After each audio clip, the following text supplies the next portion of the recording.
هاي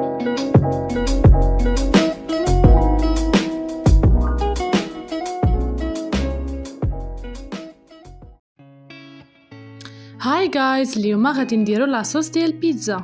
So let's go.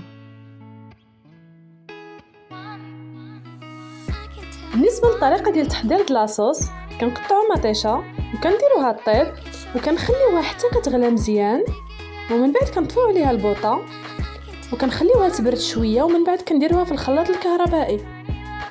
من بعد ما كنطحنوها مزيان كنصفيوها من داك القشور ديال الطماطم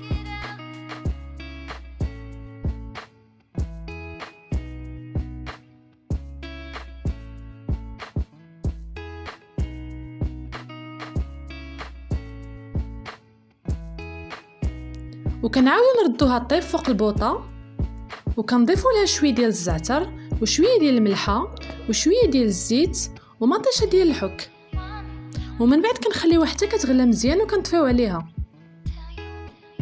وهكذا غادي تكون وجدت الصلصه ديالنا. من بعد فاش كتوجد كنديروها في قريعه ديال الزاج وكنضيفوا لها شويه ديال الزيت باش ما تخسرش. وصافي، بالصحه والراحه. ما تنساوش ديروا سبسكرايب للقناه ولايك الفيديو. See you next video.